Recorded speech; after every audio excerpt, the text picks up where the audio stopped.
on the Scott Brothers Fishing Adventures. Daryl and I take you to the heart of the Nazco Valley, to the home of Pete and Cindy Carter, Fishpot Lake Resort. We'll meet Stefano Amanio, my taxidermist.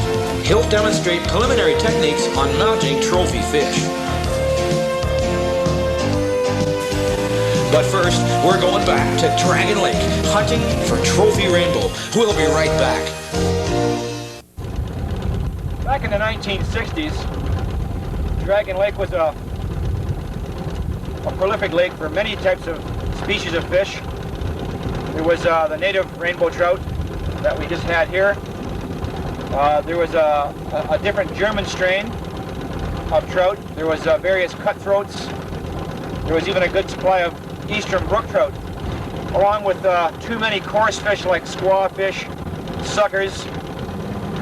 So in the early 60s, the fisheries decided to poison the lake to clean up the lake of all the coarse fish, because it was definitely affecting the regeneration of new trout species.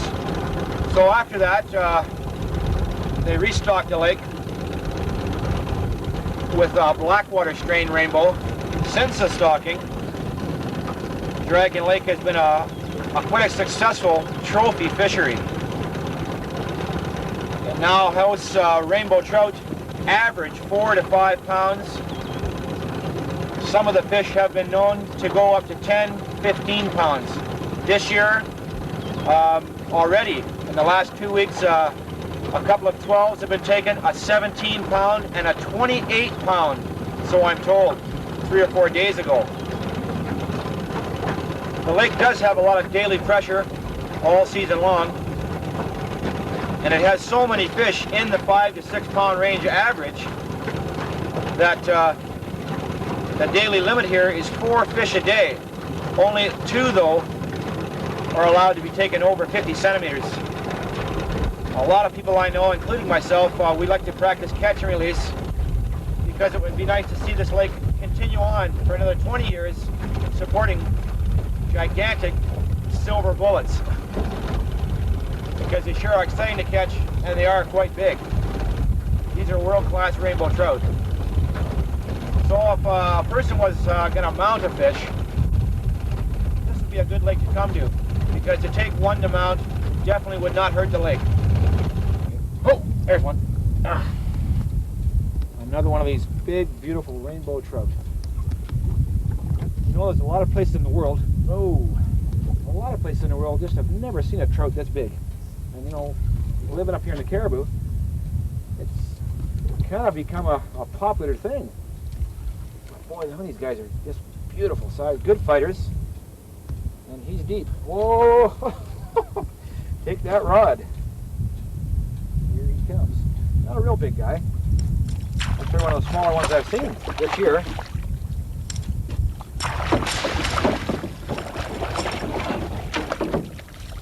There's a nice little rainbow trout, smaller.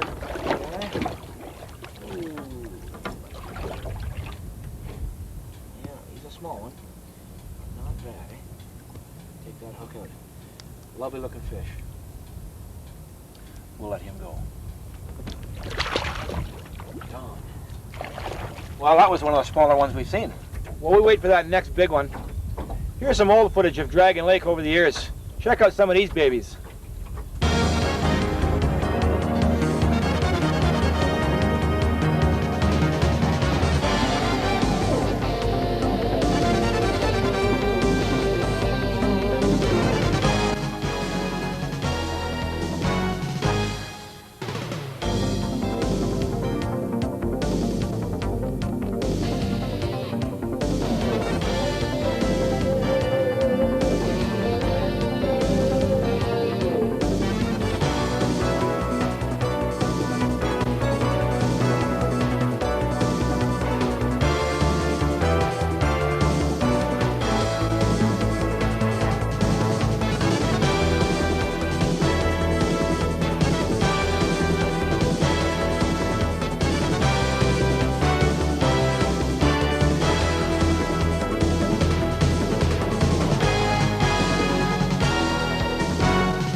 One of the North American Great Trophy Lakes. Oh man, he's a beauty too. Look at that size of this thing. Of course, the trick to catching or even mounting trophy fish is to first get them. Oh! Hey, look at this monster. Oh!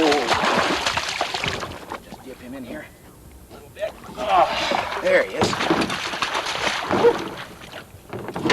Now there is a beautiful trout. Today we're going to visit our local taxidermist, a good friend of mine, Stefano Amadio. He has been my taxidermist for a while. He's also a local Maine man around the area. Today we're going to take one of these fish, and we're going to go visit this man, and we're going to have one mounted, and we're going to show you exactly how it's done. Stick around.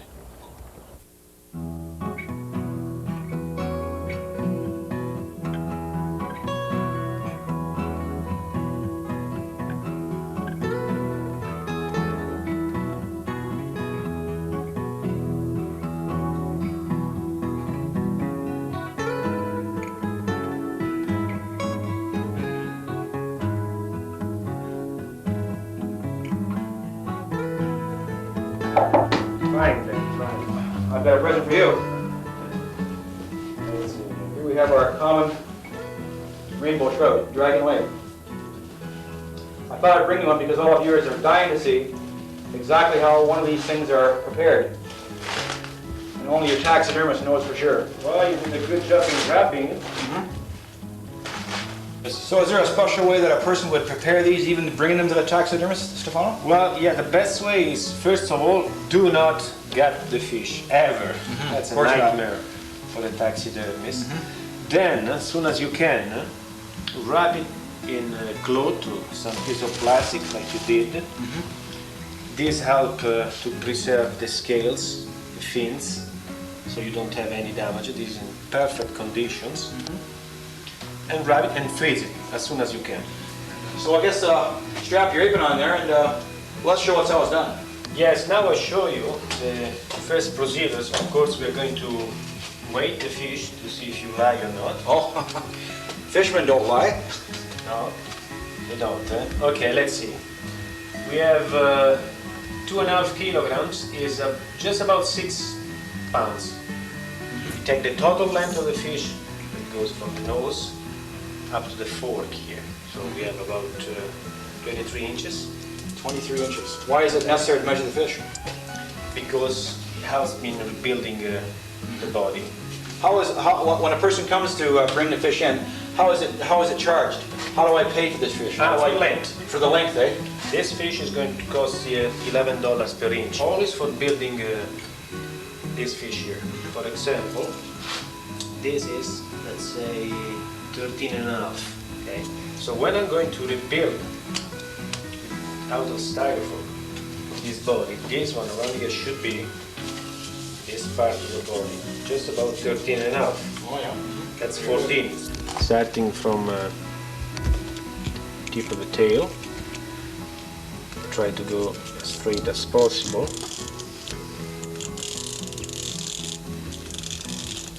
Till I reach the collarbone, which I'm going to cut off. And I start to use this knife here, which we call fish skinning knife. And I go around the skin all the way underneath the skin, so I can practically skin the whole fish. How long does it take to be I guess you'd say a professional, Stefano? Well, I had to go, it's 12 years now that I do taxidermy. And I went 3 or 4 times in the schools. I went in the States, Kelowna, in the Kootenays. Right. And in order to become a professional, well, it's very personal. Actually, it's difficult to say. Right. But you should go. A person should go to a school.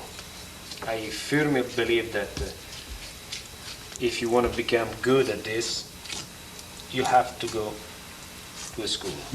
See what I'm doing now? I'm clipping the ventral fins here, so they stay attached to the skin. Right. So now this is how you remove the head?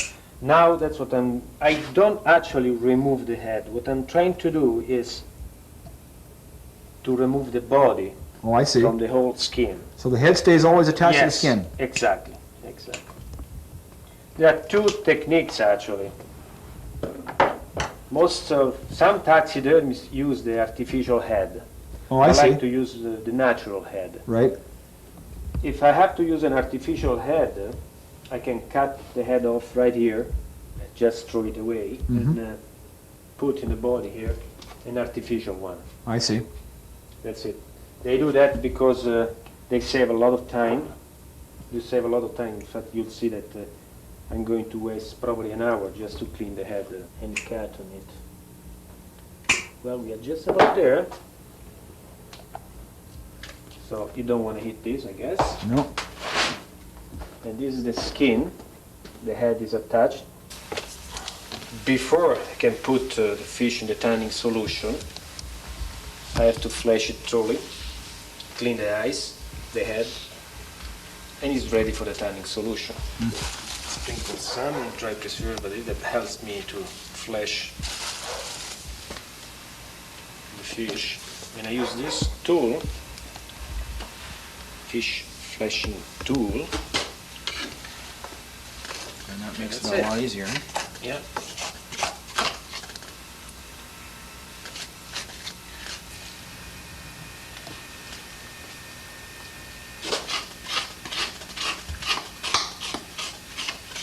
Well, this is my tanning solution where I put the fish when it has been skinned and fleshed. It's going to stay here for a while.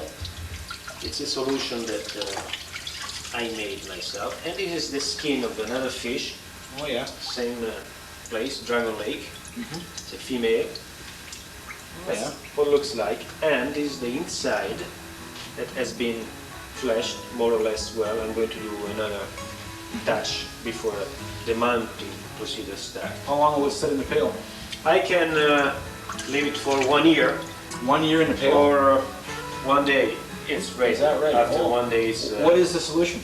the solution is a mixture of alcohol, water, Lysol, That's and it. some bacteria stat to kill the bacteria. Of course, yeah. You know, I noticed that this fish is a little bit different than what you've been talking about. It looks almost like it's plastic. This is a graphite reproduction of a steelhead that has been caught actually in the Fishpot River too. What is it like? You know, there is quite a few people that do catch and release. So instead to kill their fish, they come to me with a picture or just sometimes just the measurements of the fish, and that's what I do. I practically make a fiberglass or graphite reproduction of the fish, and this is what they get, what I get from the factory in the States. Right. This must be a lot of work to paint. Yes, that's practically, I have to put a fins on this, the eyes, Right. the teeth. So you've And attached then- all these on top of the body, I guess. Yes, and then practically you have to paint it. Now, how are you going to paint this to make it look like a real skin of a fish? That looks like a lot of work. Airbrush. Airbrush, is that right? Yeah, airbrush. Do you have any fish on display here that were done similar to this? Yes, yeah. And show us one. Okay. Okay. Well, this is a rainbow coming out from the water, and it's a graphite reproduction. So you can see the paint, the dots, etc., etc. It's all done with a hairbrush, of course. Okay. So what do you have here? This is a steelhead that we caught on the Fishpot River. What we have here is we took the skin of the fish from the tanning solution, and I mounted in one of those styrofoam body that I showed you before, like you can see here. There's always a little bit of gap, right? So you put the skin of the fish on a mannequin, and you adjust it, right, until it's nice and smooth. You have to cut the fins, otherwise they won't stand. These are being protected by this, Yes, this screen. yeah, until they dry completely. And this is another procedure, because you have to put all wires so the head stays the way I want it. For the next procedure, what I'm going to do is take all those wire off, and the wire, everything. Start to put the ice, fix with epoxy all the holes and shrinkage on the head, Right. and let it dry again. When finally the fish is dry enough, the clay is dry, everything is in order, I paint the fish. And that's it. So Glen, like you see, that's the way it's done.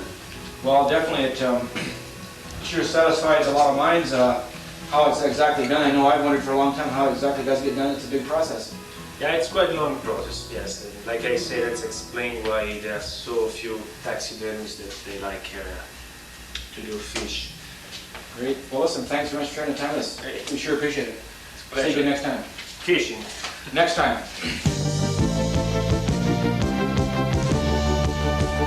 Hey, a peek at Fishpot Lake when we return.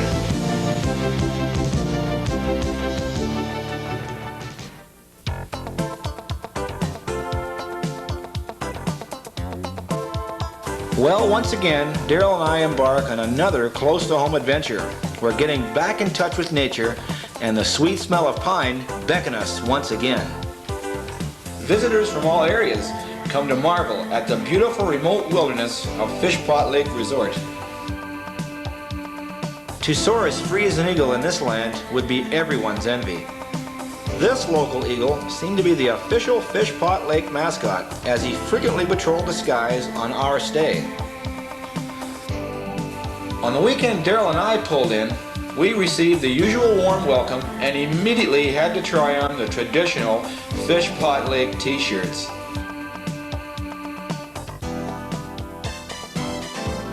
But then, the first order of business of the day, gone fishing.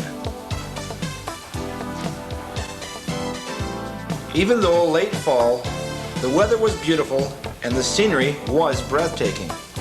It was hard to believe that this little remote place was so close to our own home.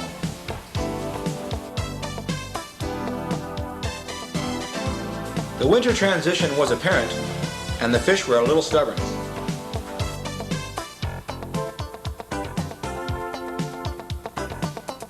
Fishpot Lake Resort is designed for your wilderness vacation. They offer self-contained cabins equipped with propane fridges, stoves, lights, wood, heaters, utensils, and bedding. Hey, that's right, Daryl, and not to mention good times. For all their guests, they offer at a very reasonable price full room and board, which includes a cooked breakfast, soup and sandwich, or packed lunch, and a 3-course evening meal, which I must say is very good. They do offer a full range of summer and fall activities. They have campsites with adventure playground, boat launch, docks, boat rentals, and swimming. In the fall, for the hunter, they are located in the Management Unit 513 with excellent local hunting. A meat cooler and freezer for game birds is available. They have satellite TV in the lodge, fishing and hunting licenses available at your request.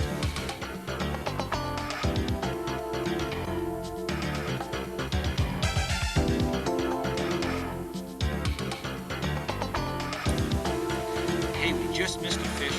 We were both shooting flatfish. We were watching all the little rings in the lake here, and Daryl just missed a real beauty. And just missing them for a while. Jeez, that was easy. There's so many fish here, eh, Daryl? They're jumping like... Oh, look, I got a rat's nest. Oh, no. No. What are you doing over there? Thanks a lot, Making buddy. a bird's nest? Well, you know, it's about 8 o'clock, 8:30, and the weather is a bit nippy out here, Daryl. We're getting very close to winter coming upon us here in the Caribou, and this line is just caking up like crazy. It's frozen. Yeah, just about. Yeah. Oh, I just had a little nibble. Yeah. You know, when you're out here at these wilderness camps, it's just so hard to go back to the camp, stay out till dark.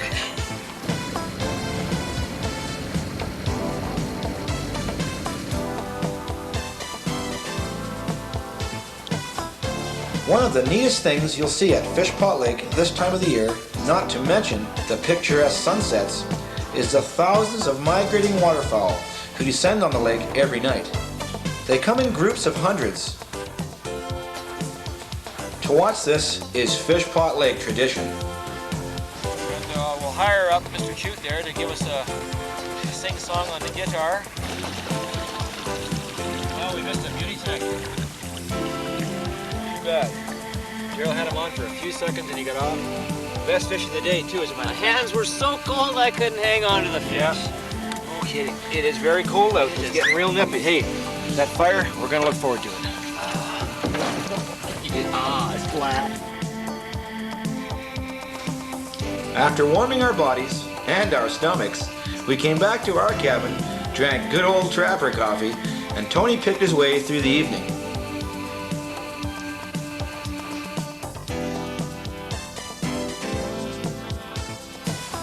The lake was a bit slow, so Peter took us to the nearby Bazeko River.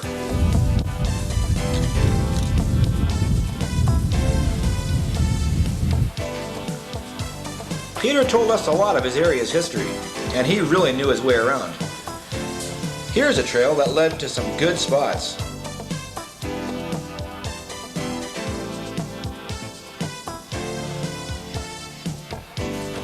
With 2 small boats to use, you could easily paddle your way up the river to places where you normally couldn't walk. Oh, he's on. Yeah, you go. Oh. Oh, there you go. Dragging ourselves downstream here. Oh, yep. Oh, Bottom. smoke. Hey, there Took you it right go. on my arm, right? There's one. All right. Come on, see if you can keep him on the hook.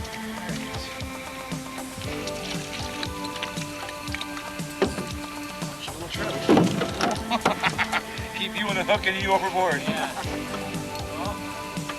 Dark one. Fishpot Lake Resort is located 125 kilometers, that's 78 miles, west of Quesnel. Drive the paved road to Nasco and take the first road left after Marmot Lake Park. Follow the resort signs for 15 kilometers on a good year-round gravel road. Along the way, on the paved portion of the road, the Nasco General Store and Cafe offer the last chance for conveniences. Signing money and placing it on their walls give an indication of how many people have left souvenirs from virtually all over the world. Other than the resort, this is the last stop for gas. Get me on there. Yep, I got one on. Got him? Oh, there's one there. Boy, that's not bad, eh? Not even here for what, just a few short minutes ago, Daryl. And, hey, the first, Yeah, let me get mine reeled in and I'll little trout get the glove on here. Fishpot Lake. Oh, Just a tiny bit. I don't think you need the gloves for this one. No, sir. I don't think so. Oh, just a tiny baby. Well,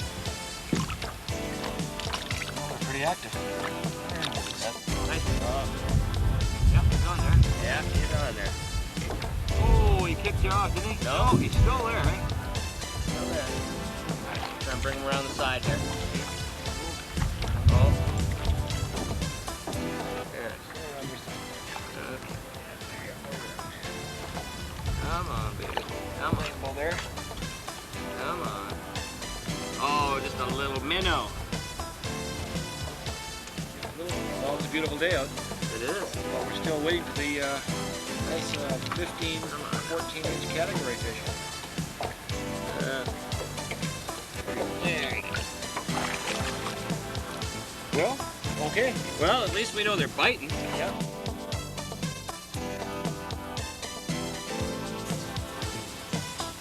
Well, it's great fishing for the osprey. Well, here we are at the end of another weekend fishing. You're not kidding. This is Fishpot Lake. The fishing was a little slow this weekend, but it is getting very late in the season and it's awfully cold out. If you happen to be in the Quesnel area heading towards Nasco, make it a point to stop in and see Pete and Cindy Carter at Fishpot Lake. They'll be more than happy to accommodate you. Isn't that right, Glenn? You're right, Daryl. Popular methods of fishing here are trolling, fly casting, and jigging, just like we're doing now. From all of us at the Scud Brothers Fishing Company, we sure look forward to seeing you again next week. And until then, I'm Glen Kilcup. And I'm Daryl Cody, and we're really glad you could join us. See you again.